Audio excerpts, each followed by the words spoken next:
Lead Well, Live Whole, the podcast where leadership meets life. Your host, Michael Sirmon, is here to help you rise above the noise, lead with purpose, and live with clarity. Let's get to it. Welcome back to Lead Well, Live Whole. I'm your host, Michael Sirmon, and today I'm joined by a remarkable leader whose career has been marked by strategy, service, and a deep commitment to values. Molly Determan is the president of the Energy Workforce and Technology Council, where she's helping shape the future of the energy industry by championing workforce development, innovation, and leadership grounded in values. Over the past 12 years with the council, Molly has served in key roles including Chief Operating Officer, Vice President of Strategy and Programs, and Vice President of Communication and Marketing, bringing her experience in strategic planning, brand development, and organizational growth to every level of leadership. Before joining the council, Molly built her expertise in public relations and marketing through consulting with nonprofits, small businesses, and energy organizations, and earlier is the director of PR and marketing for the Girl Scouts of Southern Alabama, where she earned national recognition for her work. In today's conversation, we're diving into Molly's favorite themes, values-driven leadership. We'll explore how values shape workforce development, provide accountability, and serve as a compass during seasons of change. This one will give you a lot to reflect on as you consider how your own values show up in your leadership. Molly, welcome to the program. Thanks so much for having me. So, I know you, right? We've known each other for several years, and we've talked a few times. And I think most of the people who listen to the podcast regularly know you as well. But would you mind sharing a little bit about your leadership journey? All right. How do you find yourself leading at the Workforce and Technology Council? I'd be happy to. It's been, a windy, twisty path that got me here. Certainly didn't grow up like a lot of people with oil field in my background. It was not an industry that I was familiar with in any way. Because I'm from Mobile, Alabama, and my mom was a math teacher, and my dad was an artist and also a business owner. And so this was just not an industry that I was aware of at all. Right. And so, I think my background, was I was a strong communicator. Right. I've always been a strong communicator and a good writer. And so went off to college to study journalism. Right. Added in German, and because why not? And and then when I went out into the working world, my first job wasn't at the Girl Scouts, but that was my first job in PR. And I really flourished there because it was working for, a member-driven, service-driven organization. Right. And in my house growing up, giving back to your community was something that was always a priority. No matter what was going on, we were always encouraged to get involved in our community and find ways to give back. So, so that kind of met that need. And then from there, when I left there, I was doing PR consulting, and then from there, I started doing some consulting for oil field services. Okay. And that's where I learned about oil field services, and I was like, this is a really cool industry. Moved to Houston, and the opportunity at the association, they needed a PR person. And so that was just the perfect mix of, working for a member-driven organization in an industry that I had begun to learn about. And so, and then once I got here, then I just kind of kept taking on a little bit more, right, all the areas, and so to get it to where I am today. Okay, so that's actually a pretty good story, and it ties in with comments made during the last couple taping sessions that I've had, Okay. that a lot of people, most people, aren't where they are intentionally. Yeah. Right. We're there through opportunity. We're there through being present. Mm-hmm. And it kind of goes back to, right, one of my favorite things out of the Bible says that your gifts and callings open doors. Mm-hmm. Right. So you show up, you're present, you're the solution to the problems. You've got a great attitude and you care. Mm-hmm. And then I think Dave Trebekowski, in one of his, he talked about mindfulness, right? Mm-hmm. So you're mindful, you're fully present, and you're engaged, and then those opportunities begin to open up. And so German, I might have to come back to that one at some point, maybe off the podcast. But that's interesting. A little side little conversation. It's more interesting. Okay. But so you started journalism. What was your original plan for your life? That's a great question. So, like I said, I'm a writer. And so one of the ways that I process my thoughts, emotions, feelings, plans, all of that is by writing. Okay. And that's something that actually my grandmother really encouraged me from a young age. She was like, I really want you to like take time to write every day. Right. And she would like follow up and pester me about it. She'd be like, have you written today? I'm like, guess I will now. Yeah. Anyway. And as it turned out, that was very helpful. But when I was a senior in high school, right, and I was like looking to like, I'm about to start my life. Right. Like, oh yeah. I'm gonna go out into the world, and so I wrote down a timeline for myself, and I wrote down like where I saw myself going, and from like graduating high school till the end and retirement and everything, and like, and so it is not at all. I have not followed it at all. But what I saw like, how often does that align what you see for yourself at 17, 18? That's true. But what I saw for myself is like, and at that point, I already knew I was going to get a journalism degree. And so I thought that I would go out into the world and become like a broadcast, a TV reporter to anchor. Right. And ultimately, I found myself living in first Atlanta, then New York City. And I'd never been there, but anchoring the NBC nightly news. Okay. And also having a side hustle as being a Rockette because they were in the same building. Absolutely. Yeah. To me, that made sense. So were you going to work with Dan Rather or replace Dan Rather? I didn't go that far. You didn't go that far? Okay. Yeah, but I also wrote along with Jeff really? What card I would have. Right. Because I did align like, as I have these bigger jobs, I'll be able to get nicer cars. Well, you would. That's normal. Right. That's thorough. It was thorough. I was also going to have 2 children. I have 1. Right. And one's got a big personality, right? Right. It's true. Yeah. She does. Yeah. And then I was going to retire and have a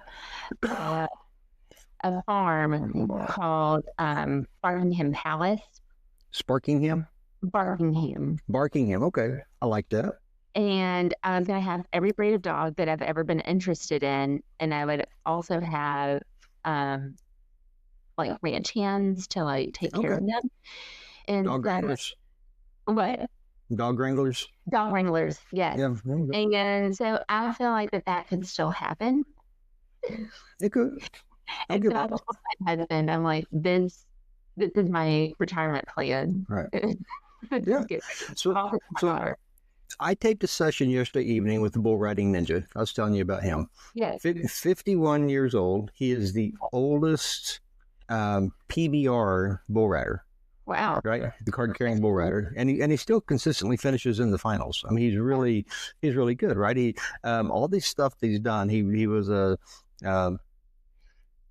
I think he was an athlete, gymnast for University of Oklahoma, and then he was alternate for the Olympic team, and then he fought MMA. He has black belts in multiple different disciplines, and he's just recently started a band, and he's competed on American Ninja Warrior and all this stuff, and I'm like. So his name's Vin Johns, and we know him as the bull riding ninja, right? I'm like, Vin. So what would you tell people about starting right later in life when the things you want to do when you're younger, now jumping in and doing them now, and right? So it's in line with what you're talking about. It's not too late. And I thought it was interesting. He said if you're not doing something in it now, you're not going to do something in it then. Right. You can't, he says he gets calls from 50 and 60-year-old people all the time saying, hey, I want to start riding bulls. He said, well, what have you been doing now? Well, I sat on TV and watched the rodeo. Well, you're never going to ride a bull. Right. You've got to start at some point. And if you do get on one, you're going to get killed because you're not doing those things that you're supposed to be doing to prep yourself for it and stay flexible and all that. And the dog wrangling is not as trying as that, but based off the lady I see that walks 2 or 3 dogs past my house every day, and they drag her everywhere, so it could be probably more dangerous than we think. It would be. That's why I'm going to hire some professionals. There we go. But I think the idea is that I want to have been successful enough that I can do in retirement the things that bring joy, and so that's still the track I'm on. Yeah. No, that's the way to do it. And that is the way to do it. So Rob, talking to him yesterday, or this week on this week's podcast, his degree was in marketing and he ended up in HR. Okay. And I had when I ran the Ingersoll Rand plant in Springfield, Missouri, MD Kenny, our quality manager, her degree was in digital design. So then she went. It's like so a lot of people go to college and get their degree thinking I'm going to do this, right? And even like you actually going to the nth degree, mapping your path out, which I think is hilarious, by the way. Because I think bigger picture, not or broader brush than that. My wife, we're about to take off for a month. We're going to jump in the car and we're just driving for a month around the country. And so she has these detailed plans and notes of what we're going to do and when we're going to do it and what we're going to take and how we're going to do all that. And she said, okay, well, let's compare our plans. What's your plan? My plan is get in the car and drive, right? So yes. I know basically. Yeah, I know where we're going, right? I assume we're going to take care of stuff on the way. Yeah. Right. And she's like, okay, but what kind of things are you doing? I said, well, in Kemmerer, Wyoming, there is a fossil quarry I want to stop at. In Twin Falls, Idaho, there's American Falls. I want to stop at it. And then there are 7 sea glass beaches coming down the coast of Oregon. I want to stop at all those. Oh. Like, yeah, but there's got to be more than that. Well, there is, and it'll work out, right? So it'll show up, and you'll find the adventure in between. It will, right? So she and I actually do another podcast, and it's called Every Mile with You. And we've been married 38 years, and it's really about the journey. And this week's episode was called Every Mile Matters, and it's about the on your headstone you have your dates and the dash in between. It's about the dash. That's where life happens. And even if you're going to, if we're going to take a 4-hour trip somewhere just to do something, the fun is what happens in between there. Mm-hmm. Right, those barbecue places you find or the beaches you run into and all of that you can't plan for that. Right. So if you overplan, you can lose out on some of your stuff. So So like you, I write every day as well, right? So I have on my website, michaelsirmon.com. I have I write a daily blog. It's drafted toward writers. And then I also write a devotional for my Facebook, and then I write a leadership post or blog for LinkedIn. So that's the first thing I do every morning. And it's a challenge for me to keep them separated, right? Because if you're not careful, it all kind of blends together, and I want them to have different, distinct voices. Yeah. And so with you, you've got your finger on a lot of different things right through the workforce. How do you keep them separated? Because it's not just one big homogenous thing you throw out there. There's very distinct voices in different sections of it, and you do a real good job of balancing those. Is that just part of your natural part of who you are, or is it something that you've learned? Well, I think that we have 3 different focus areas that we've had for a long time. And so it helps to have a really clear, like high level mission and vision and all of those things that keep you kind of within your lane. But then like knowing that anything that we do has to fall into one of those 3 areas. Right. Or it doesn't make sense for us as an organization. You can't do just everything that comes across our way. Right. And so I think that's how I have continued to stay true, but also like keep things within their own unique areas. Right. So is it so regimented that it loses your flair? Or do you still get to add some of Molly into each of it so that your personality comes through? I think that it's not so regimented, but typically, and I think this is one of the reasons why I'm talking about like what we're doing at the association, that everything has to come back to what is best for the sector and what is best for the members. Yeah. And so like my personal take on things kind of comes through, but it's driven by external forces. Right. That makes sense. Yeah. And I think that keeps the people within the association and keeps the members that we represent like aligned and feeling like that their voice is heard and that they're represented. Because certainly I think it would be easy to like do what I think is best, but I have to always come from that perspective. Yeah. So that's what I've told leaders for years, and I really try to live by is you set your vision, right? You have your overarching vision, and then you'll have goals associated with that, and then you'll have here you have 3 sectors. Each sector will have its own vision that ties into the main one, and then every decision you make, everything you decide to do, or every conversation you have, points to that vision, or you don't do it. Correct. But within it, even in creating the vision, even though I know it's not just you, even though you're guiding that process,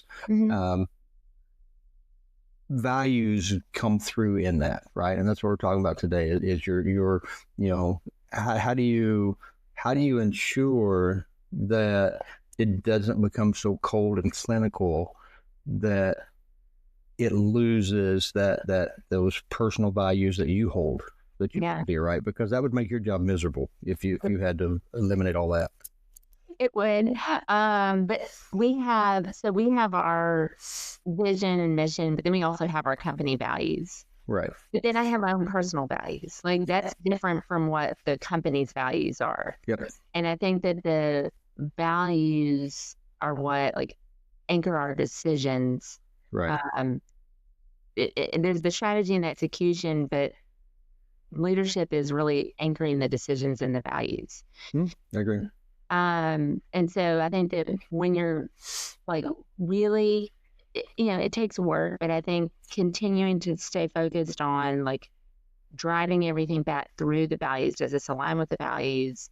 Right. then that creates consistency and trust and direction for teams, even in uncertain times. Right. So you have that, but you know that we're going to anchor ourselves in what those values are.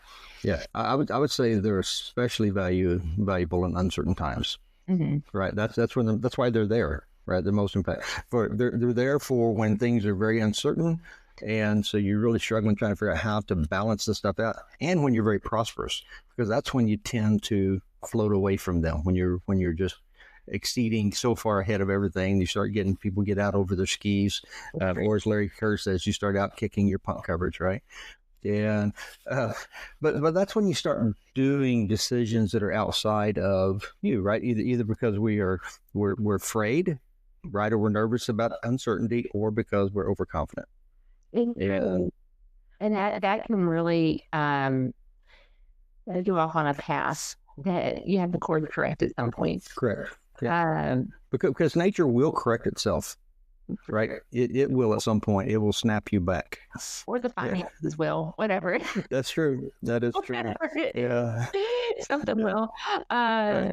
But I think like in the oil and gas industry in particular, volatility is a constant. And that, there's policy changes that impact our industry. There's technology that can disrupt the industry in good ways and bad ways. I mean, technology in good ways, but right.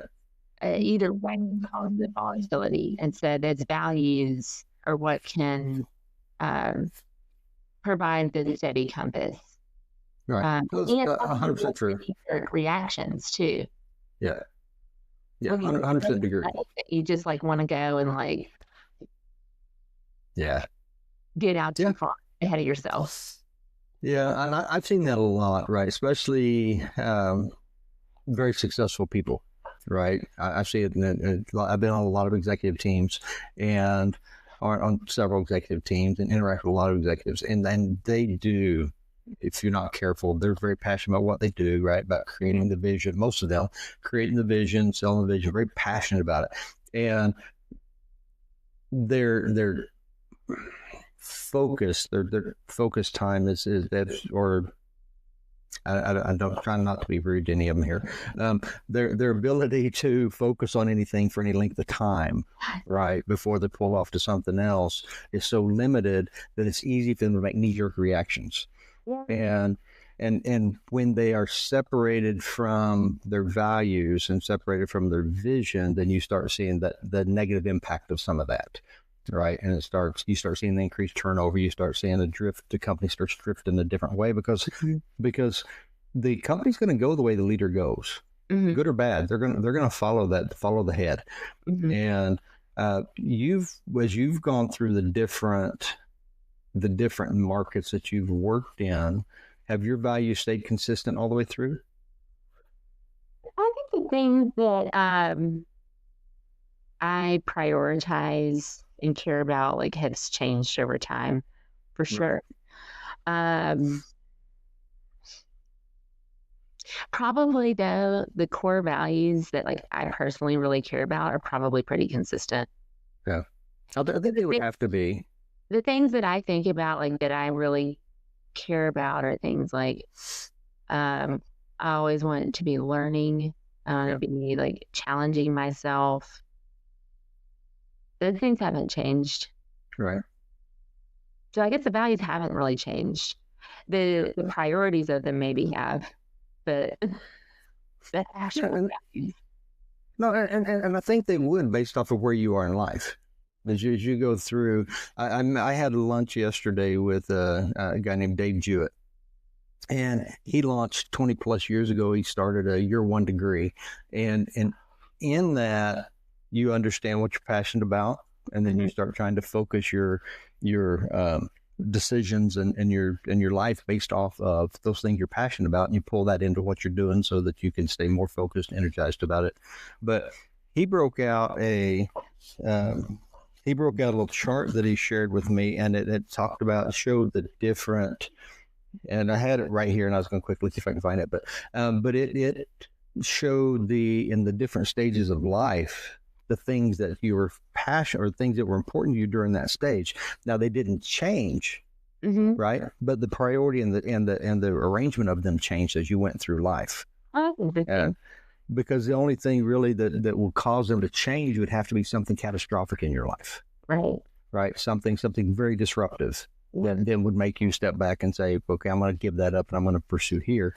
But I think the things that your grandmother taught you are still the things, that's still the voice you're going to hear in your head. Right. And those are still the things. My grandmother was about 4 foot tall, little Irish lady. And she was, most of her life before my grandfather passed away, she's just meek, mild thing that stayed in the kitchen. You never really seen her. But after he passed away, suddenly she burst out this personality that's so huge, it's crazy. Oh, wow. And found out that she was actually very sarcastic, that apparently the first 60 years of her life, she did nothing but mumble that sarcasm under her voice. And then it started coming out. But I can remember everything that she did and everything that she taught me and showed me. And when something pops up, I hear that. Right. And even growing up, we didn't have, of course, raised by a single mom. She raised 4 of us, and we didn't have a lot of rules, right? Mom was not a believer in the thou shalt nots. Okay. So even growing up in school, it never had a don't drink, don't do drugs, none of that. What we had was don't do anything that will shame the family. Which was even more encompassing, right? Because might be.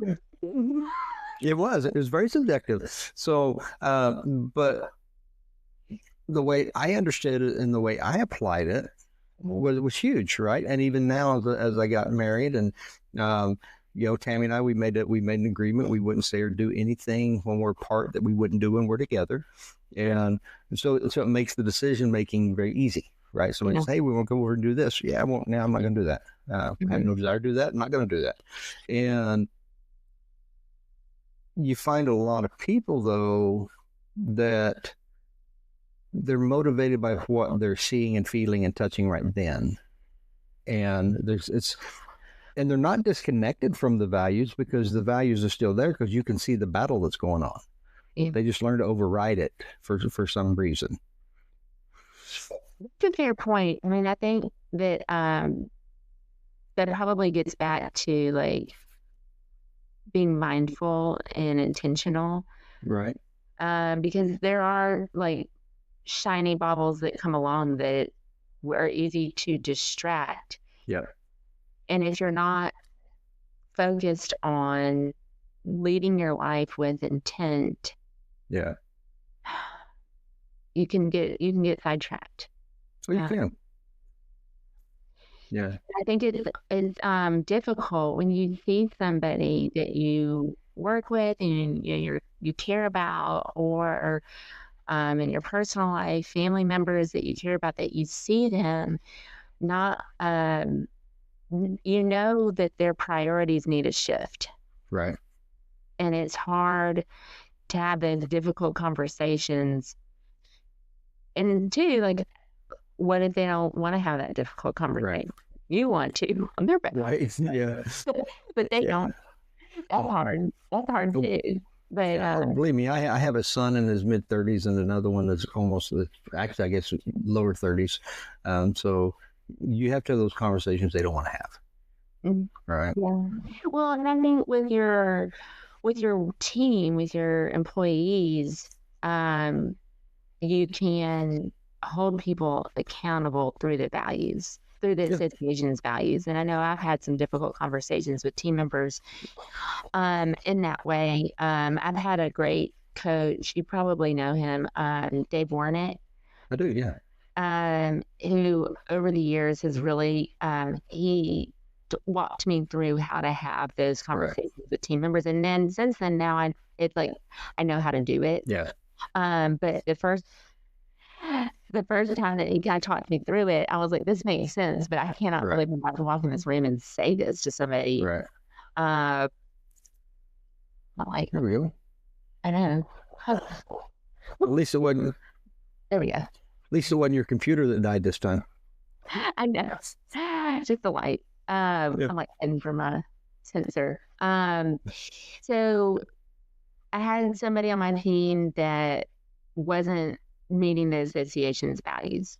Right. And Dave was like, you need to go in and say, this is your behavior and this is your actions and this is how it's not aligning with what Right. these values are of the association. And our expectations are not going to change. And so you can either choose to meet those values, Right. or happy to help you move on and find something else. Yeah. And we can do that in a very open and transparent way. Yeah.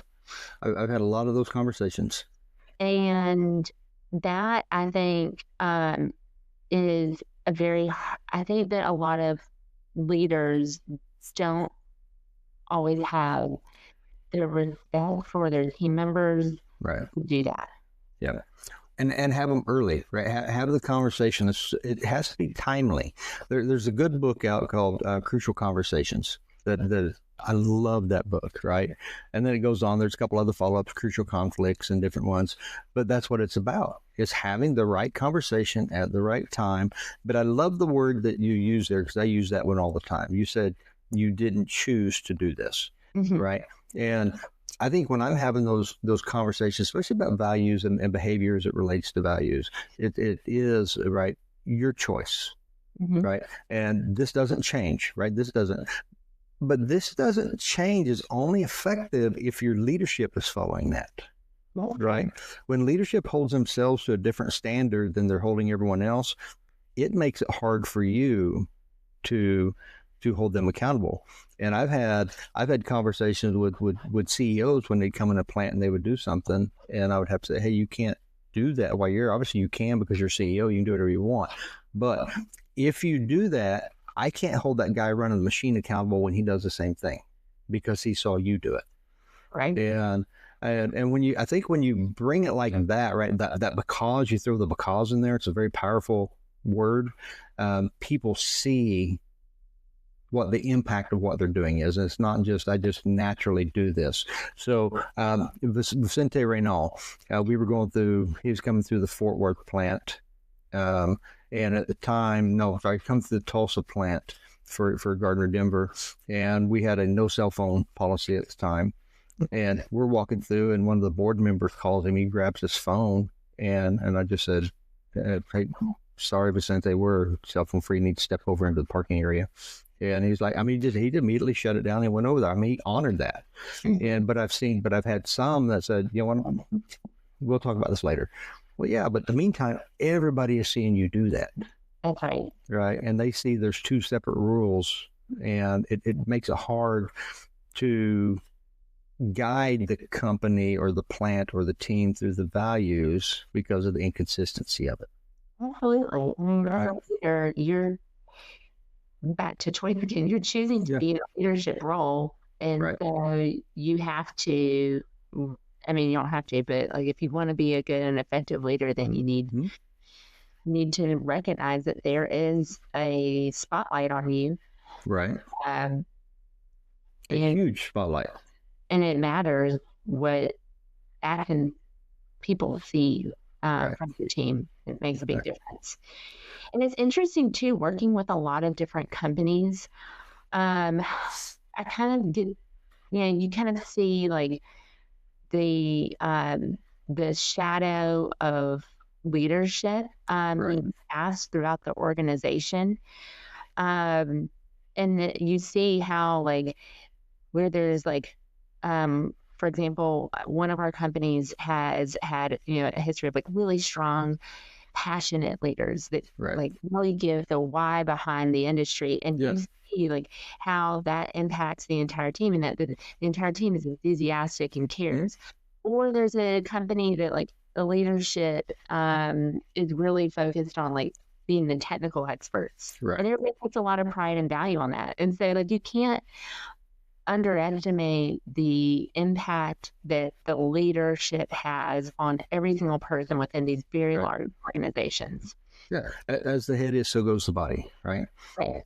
And I think that's, for me, I'm passionate about developing your vision and living your vision. because the most powerful skill that a leader has is the ability to tell a story. And their ability to tell a story for me is because you have to cast that vision. You have to sell that vision. You have to make what you're doing about something more than what you're doing. Mm-hmm. And, there has to be meaning behind it because that's what people want, right? Yeah, the meaning is more than I get a paycheck, right? Because honestly, if that's all you're working for, you're going to be very miserable. There has to be something in that drives you to do, right. It may just be I want to get away from the house, right? Something like that. I mean, but there has to be more than just that paycheck. And I don't know. You're fine. You're fine. I think that when you're in the day to day and you're trying to there's specific things you're really trying to accomplish as an organization, right. It can be easy to get focused on what we need to do and how we're going to do it, right? And skip past the why step. Yeah. But you'll get so much better results if you slow down, mm-hmm. Start with the why. Yeah. So Simon Sinek, right? That's it. Start with why, and I agree 100% with that. And my big thing, and Tammy, my wife, she was laughing because I was talking to somebody and they said, it's important that you take a second, you pause and you breathe. And she laughed because that's what I tell people all the time. Whatever's happening, pause, step back. And even today, my post, my blog this morning was really about pausing and seeing the patterns and rhythm of chaos because it's there. Right. It's not just random. There are cause and effects within it. Now it may not be that 4/4 rhythm, right, of a waltz, but it may be more of a 3/4 or something like that. But you can find that pattern, and once you find it, you can engage it, and then you can get that energy into it. But as a leader, the more you advance in the leadership roles, the more you should start detaching from the tactical day-to-day, mm-hmm. right? Because the tactical day-to-day is very much about what's happening this minute, what's happening in the next hour, what's happening in the next day. And as a COO, as a CEO, yes, your finger's on that pulse, but you're setting your vision for what's happening next year, the year after, how you're getting things arranged and in place and the people that are there, and keep people motivated and excited about it and seeing that so they understand that when I make this decision that for this hour or for this day, how that aligns with where we're headed down the road, right? Yeah. Because if you do the wrong thing, that then just going to have to correct at some point, and that can be expensive. Sure, but it's balance. Because if you get yourself too far out of the day-to-day. I clearly said you have to keep your finger on the pulse. You said it. Yeah. You said it. Yeah. I'm just saying, but it's hard to balance. It is. No, it's not easy. It's not easy to do, right? If it was easy to do, anybody would be in your role, right? Yeah. But you were specifically created and crafted to be where you are right now. So you have the tool sets, and you've developed them as you've gone, and you have the values that are needed, and you're very good at it, right? A lot of people will agree with that. Mm-hmm. Now you're your own worst critic because you're going to see the things that you struggle with, and and I should have done this and I should have done that, and we all have that George Costanza moment where 3 days afterwards we come up with the answer, but that's just part of life. Yeah. But you settle into what you do and trust that you are prepared and doing your role. Mm-hmm. And you're part of a bigger organization, and each piece, as it does its part, it's going to be healthy, it's going to hold, it's going to flourish, it's going to grow. So that's where that balance you're talking about really comes into play, because if you're too far into it, then you undermine the ability of that team to do it because they think you don't trust them. And if you don't trust them, then why don't I just sit back and wait for you to tell me what to do, which is not why you've hired them. Right. Right. No. So, yeah, we can have this conversation all day long. I love this conversation, by the way. So when you talk about values-driven leadership, right? And we kind of talked in and out around it all. But what does that really mean in practical terms? I think that it is and I'm coming back to a term I used earlier, but it is the compass. It drives my personal life, but then also for the organization. And I think that it um, keeps people, when I'm talking about my organization, it's how I keep people knowing what the focus needs to be and what the expectations are. And so, like, practically speaking, one of our values is, ownership and accountability. Right. Um, and so the expectation with the team is that we're going to take ownership and accountability over our actions. Right. And we're not going to wallow in blame, excuses, and denial. Yep. When things happen, we can assess how it happened, why it happened, so that we have that, kind of information. But then we're going to spend our time on how things look when they're fixed and what we want to look like as an organization.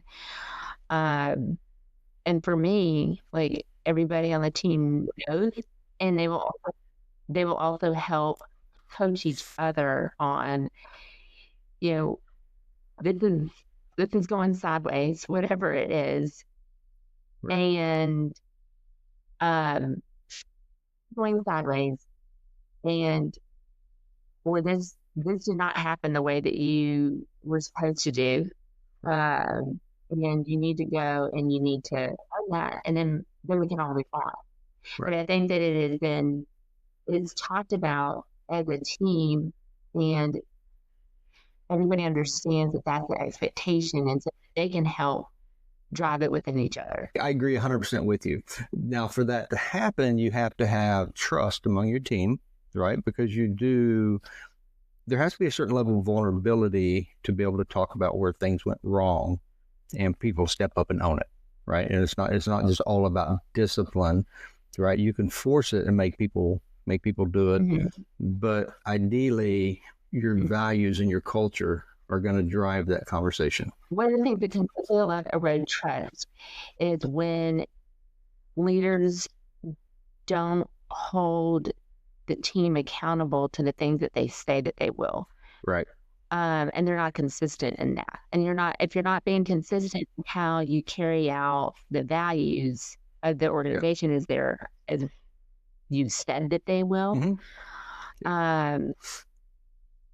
that speaks. The things that you don't say as a leader to your team speaks volumes.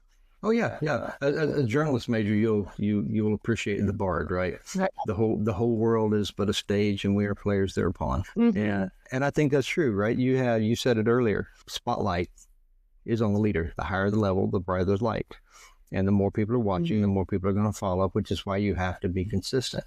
Now, earlier though, you made the comment. You said you have your set of values and you have the company set of values, and hopefully they're aligned or they're the same, but more than likely they're going to be close, but not 100% in alignment. So how do you handle your decision making when they're not completely aligned, especially in high pressure areas? So my values, kind of my core values, are not the same as the organizations, and I think that some of them kind of align, but they're not. None of them are the same. Right. And I think that's that all works and makes sense. I think that what I watch for is, are my values continuing to align with the work that I'm doing at the association? And as long as they do, then I think that everything is good and easy. When they don't, that hasn't happened at my current organization right now, clearly, because I'm still here.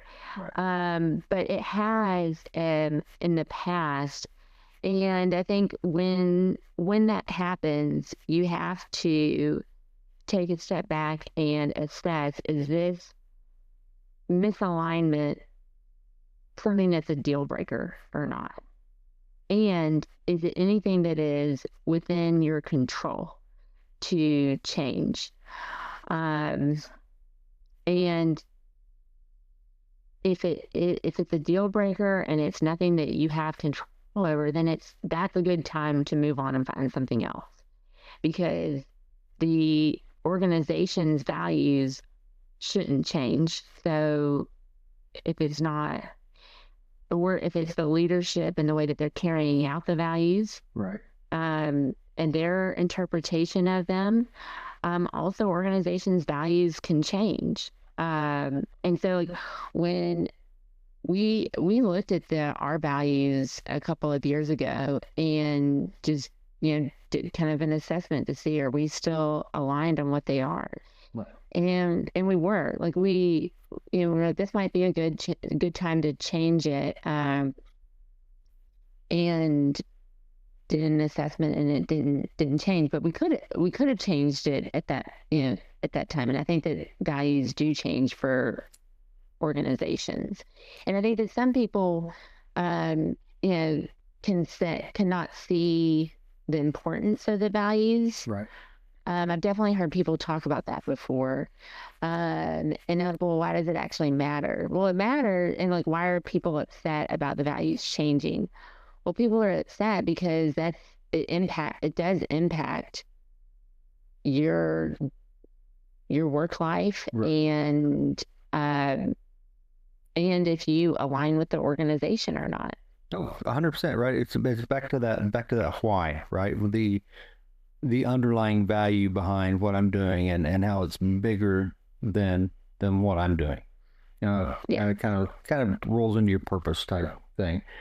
So that's kind of a interesting, conversation, especially the way you phrase some of that. And how do you recognize, though, when somebody's truly leading from their values and versus when it's just a slogan for them? Yeah, I mean, I think that it's clear. I mean, if you're paying attention, I feel like it's pretty clear. Right. Because you see if their actions align with the words that they're saying. Because if it's just a slogan for them, then their actions, like, it might happen to align some of the time, but it's not going to all of the time. And are there times that, like, what I do doesn't align with our values? Probably, but I probably also will, like, hold myself accountable to that with my team. Yeah. Right. You will. And most effective leaders I know they hold themselves to a different standard, a higher standard, and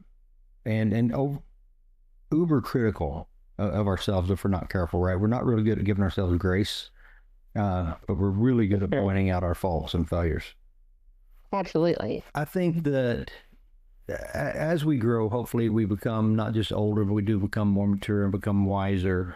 And we begin to start thinking about those different things. And one of the things I remember way back in my 40s, that's when I really started thinking about, that next generation of leaders.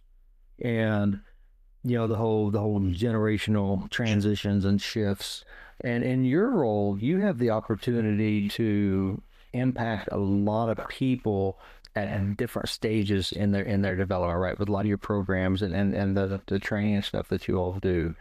So how do your values and how do your organization's values, how do they come into play when you are interacting with the next generation of leaders outside your organization and even developing those within, right? Because they're going to bring their own set of values, right? They are. And I think one of the things that we do as an association is we bring people together, or like within our leadership programs across generations. Right. But we're also having conversations within our companies about what are the desires of the next generations coming into the workforce? How is that different than what's within our current workforce? And are there any changes or ways that our companies can adjust accordingly. And I think that, a lot of times that those discussions happen within our people and culture committee, but they also happen at the board and advisory board level too. Because certainly what we see is that Gen Z prioritizes transparency. Right. And that is not how companies have traditionally operated. And so when we're talking about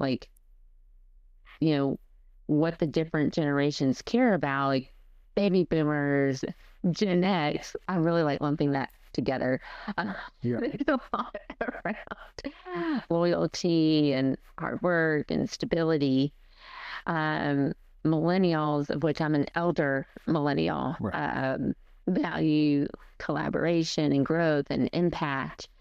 And I think that companies can offer, we can offer all those things to all those different generations if we're intentional. Yeah. And some of the companies have talked about that they're doing more like bespoke or custom talent development. Right. And based on what the different generations care about.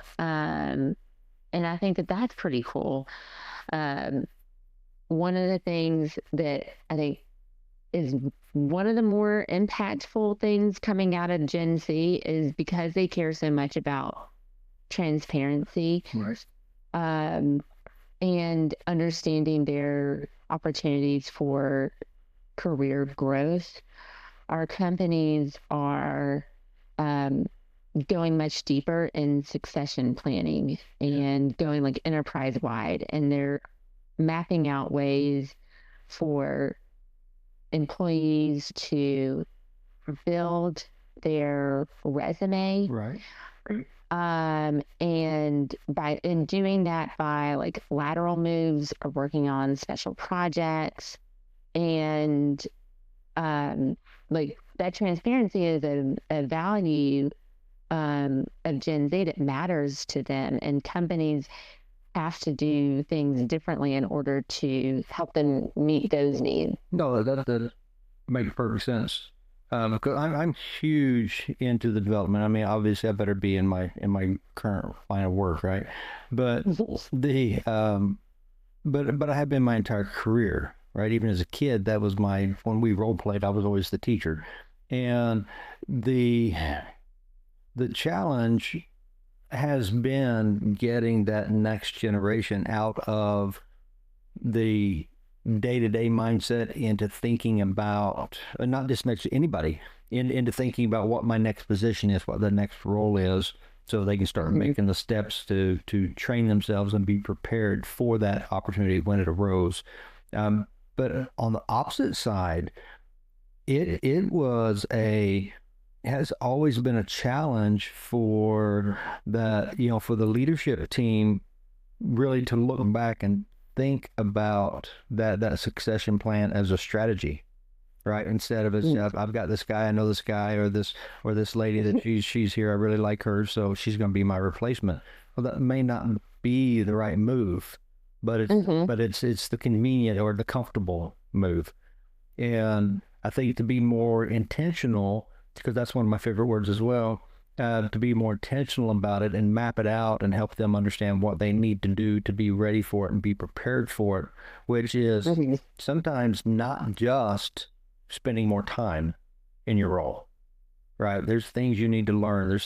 There's a way you need to learn how to see certain ways and think certain ways, and then how do you apply it, which means as an executive team or leadership team, we have to open those opportunities for that person to start drifting in and getting introduced to the consequences of those decisions. Some of the pushback that I have heard from companies when our People and Culture Committee has been discussing this is that our leadership doesn't feel comfortable developing people for them to leave. Yeah.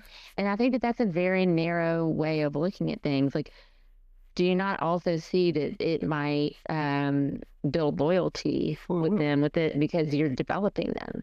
Yeah. Or if you're not developing them, they're going to leave anyways. 100% they will. I forget who it was that I remember reading one time. They said that, that what's the risk of developing our team members and then them leaving, and then somebody saying, well, what's the risk of not developing them when they stay?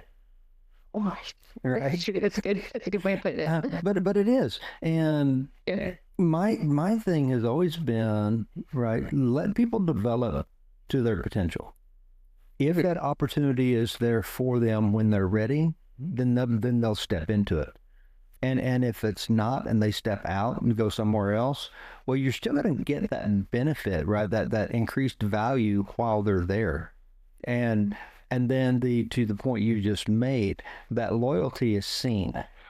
And then the rest of the team, as they're seeing that encourages them to step up and take that next step and be ready, because it's not just the company trying to grab everything that they can from the employee. It's actually investing back in the employee themselves.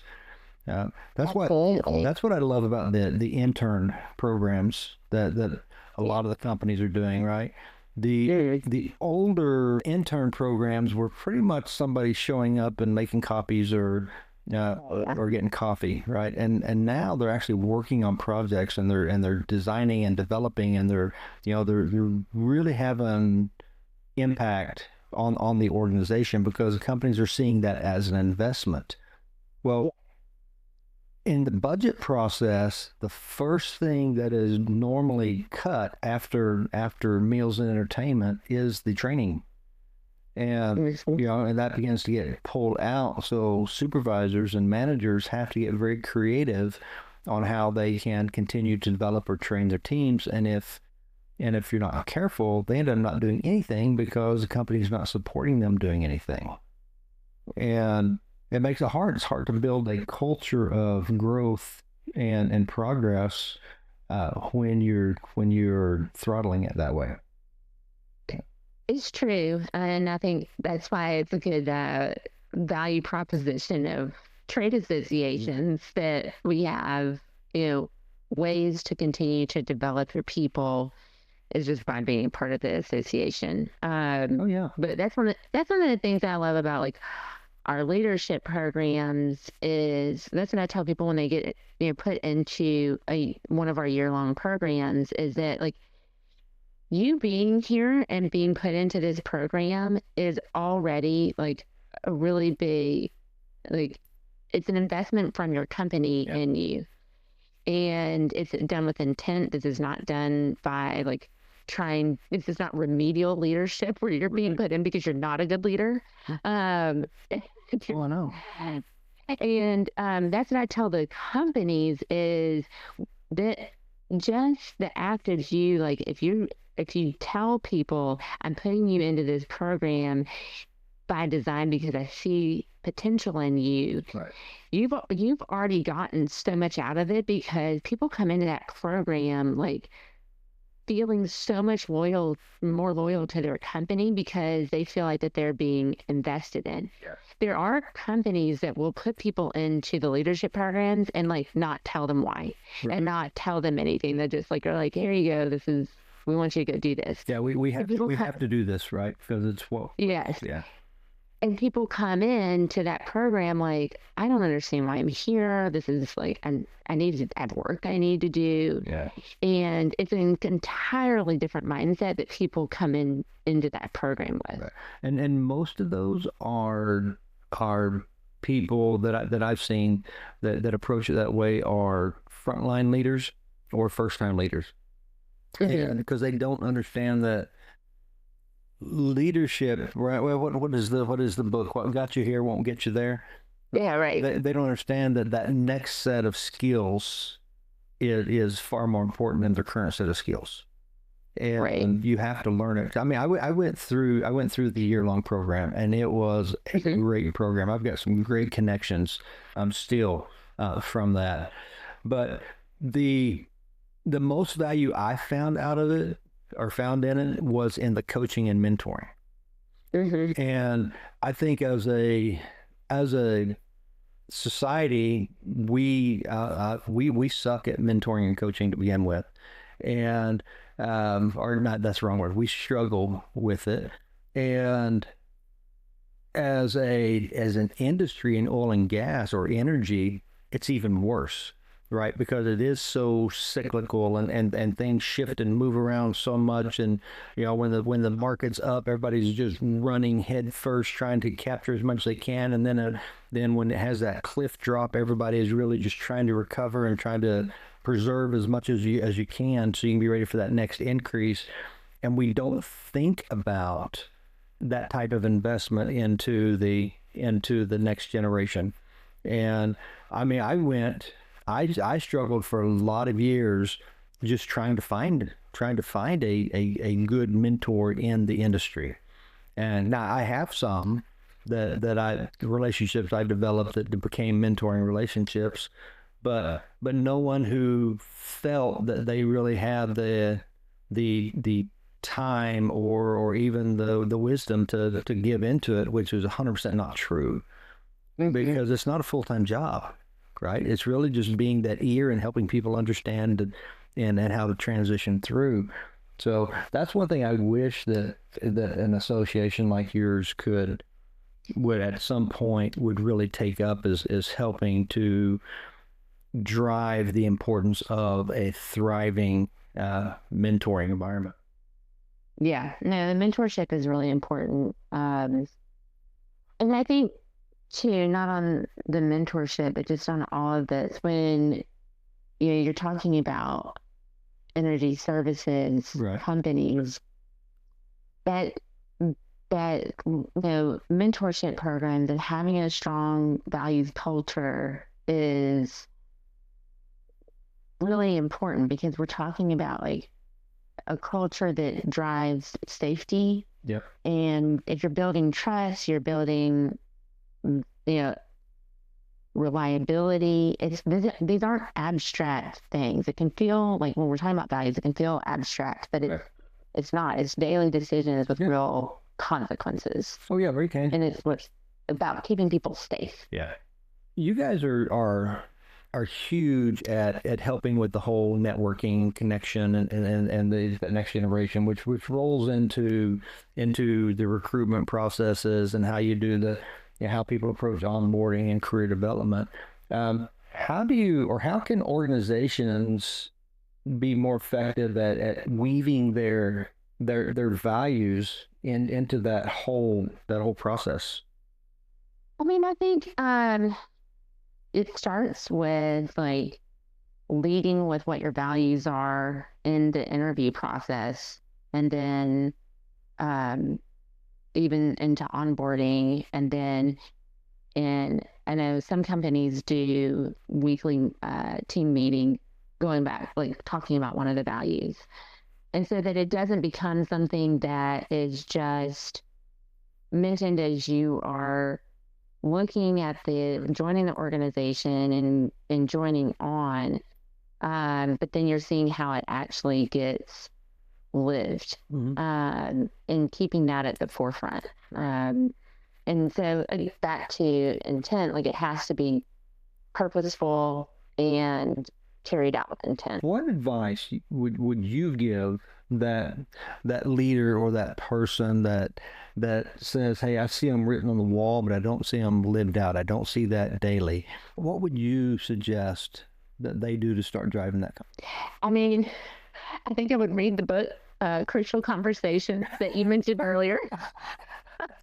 It is a great guide for a difficult conversation about like coming in and sharing your intent, about like what you're perceiving, and being curious and asking questions about like, this is my perception, but being open to maybe your perception is right, but maybe there's more to it than what you're assuming. Yeah.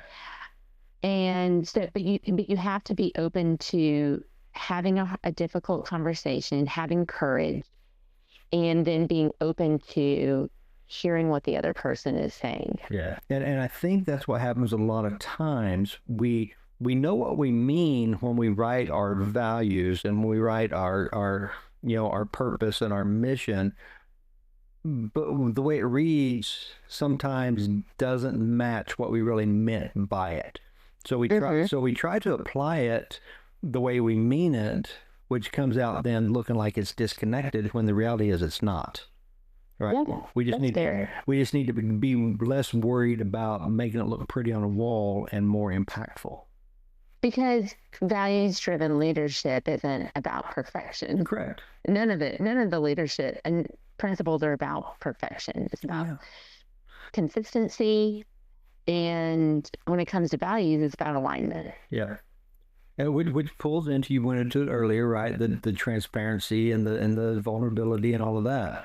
Well, that's why tools like 360 assessments are important. But then for the organization, the equivalent, the engagement surveys are equally important.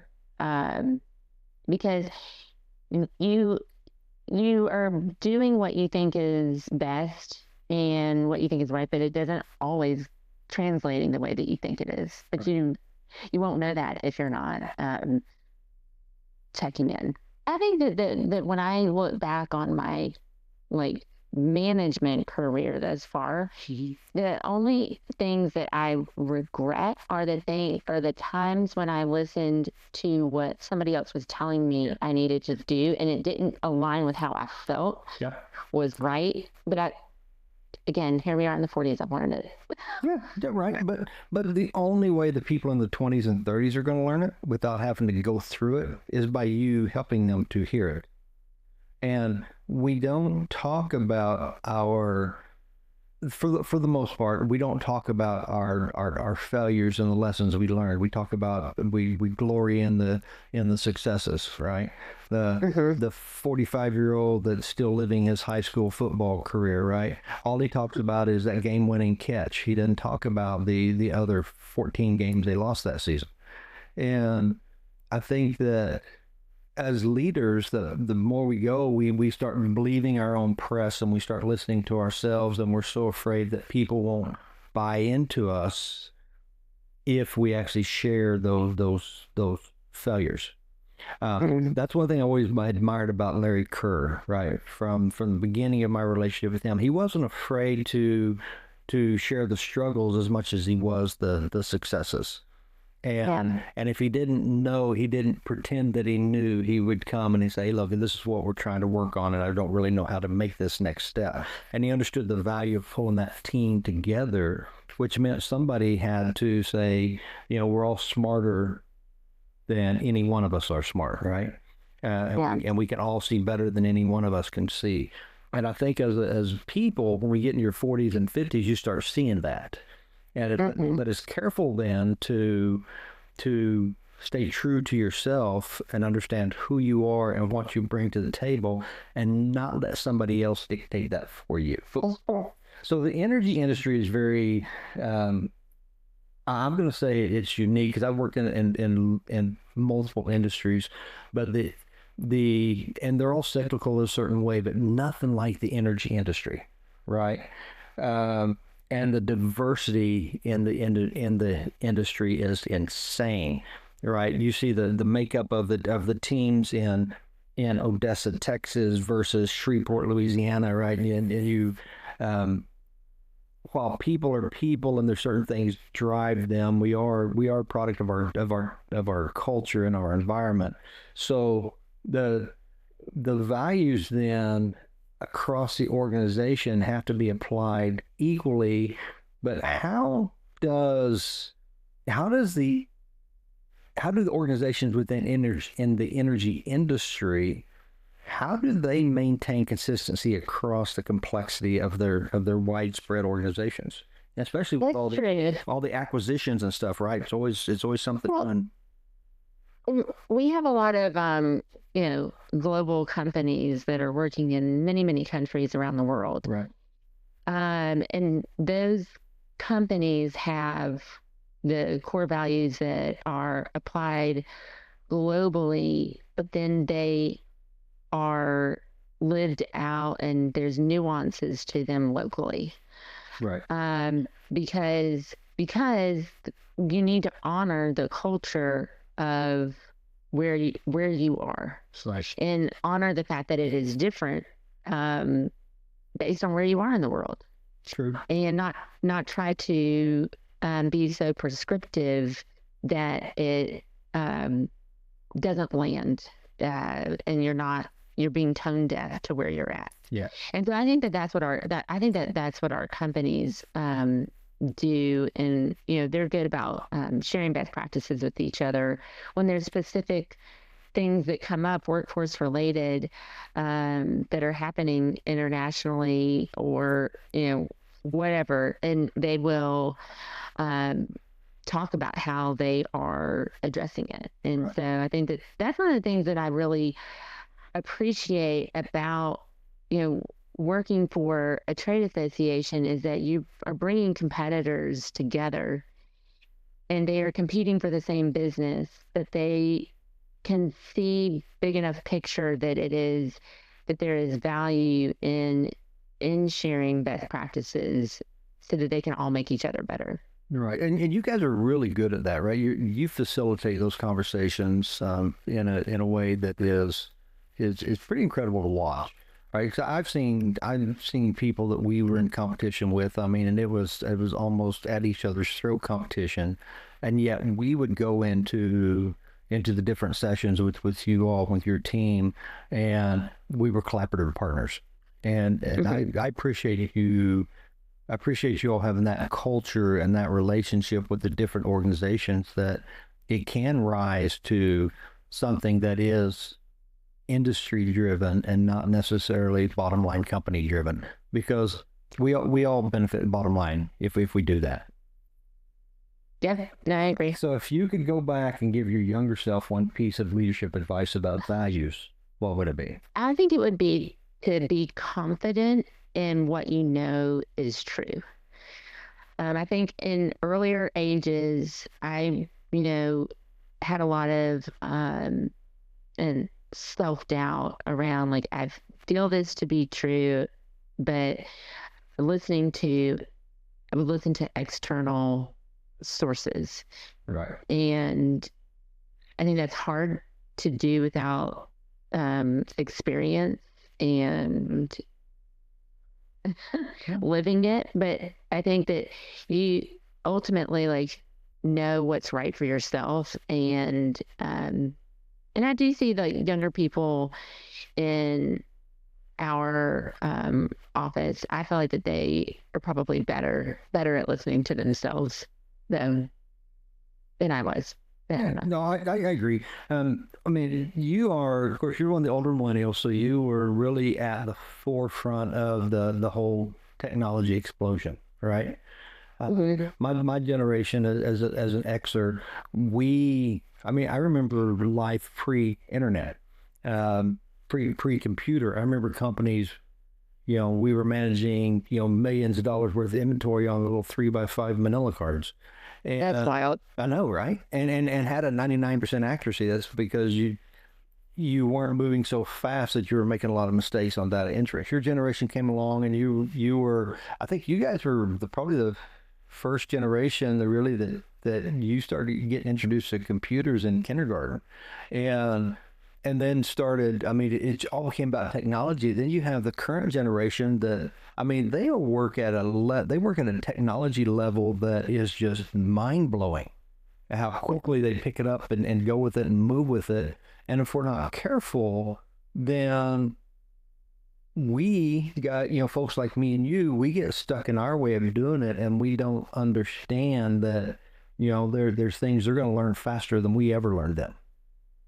Right. And we can't slow them down to our pace, and that's hard to create an environment then that allows people to work at their own pace and their own speed, understanding that they will sacrifice accuracy for speed. Yeah, right. No, it's true. But that's why I think you have to focus on the outcomes and not the method Yeah. with which to get there. No, I agree. So Larry and I, we were talking about, he was talking about a company he worked at when he was younger, and he actually put a self-direct team in place. And I thought it was funny because I did the same thing when I worked for F.W. Murphy. And but mine, the team, after I left the company, it didn't last very long. They went back to a traditional form of management. And so I asked him, I said, how long did it last after you left? And he said they immediately began dismantling it. Because it wasn't comfortable for them. Even though it was effective, it wasn't comfortable. And I think even if we could go back and talk to our younger selves, I'm not sure if we would listen to ourselves, because it would be uncomfortable for us, right? Okay, so as a leader, because you are a tremendous leader.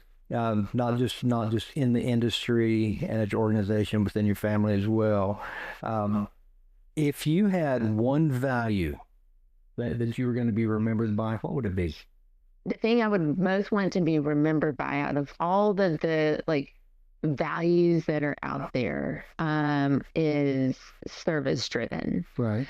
And I think that is how I lead as a servant leader, but also why I lead. That I've always cared about and really stayed true to having meaningful work. Right. That makes sense.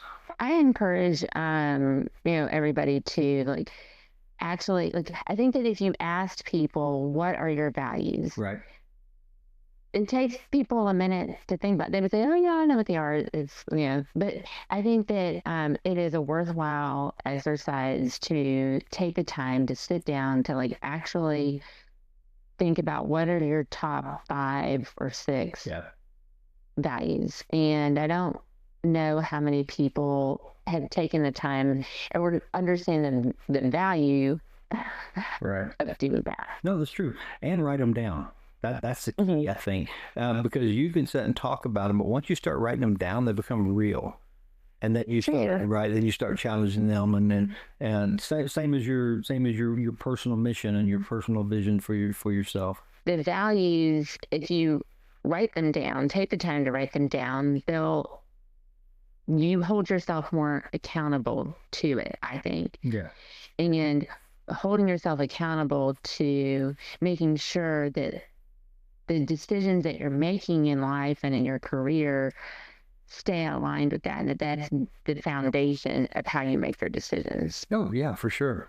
So my last thing I was going to ask you really was about if you could challenge the leaders listening today in regard to living and leading by their values, what would that challenge be? I think that the challenge around values-driven leadership is creating consistency and building trust that way, even through uncertain times. The challenge to be aware of not only what you say and do, but also what you don't say. Right. And how that impacts how you carry out your values with your team. Yeah, no, I like that a lot. I have really enjoyed having you on the show today. It has been just, I think, a great conversation.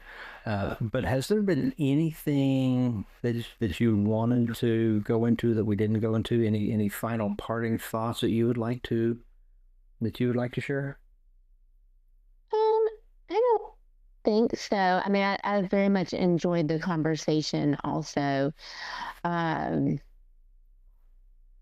I appreciate what you're doing, and you're allowing me to pick a theme and one that aligned with you and what you care about. That's awesome. No, I appreciate your openness to it and your willingness. So I do thank you for that. All right, what an inspiring conversation with Molly today on the power of values-driven leadership. For her journey through communications, workforce development, and now leading as president of the Energy Workforce and Technology Council, Molly has shown us that leadership rooted in values is not only practical, it's transformative. If you took away something valuable from today's episode, I encourage you to share it with a fellow leader and keep the conversation going. You can learn more about Molly's work through the Energy Workforce and Technology Council. You can connect with her on LinkedIn. And you can always connect with me at michaelsirmon.com for resources on coaching and past episodes. So thank you for listening. And remember, lead well, live whole. Thanks for joining us on Lead Well, Live Whole. If this added value to your journey, share it with a friend and subscribe. Until next time, lead those you serve well and live your life whole.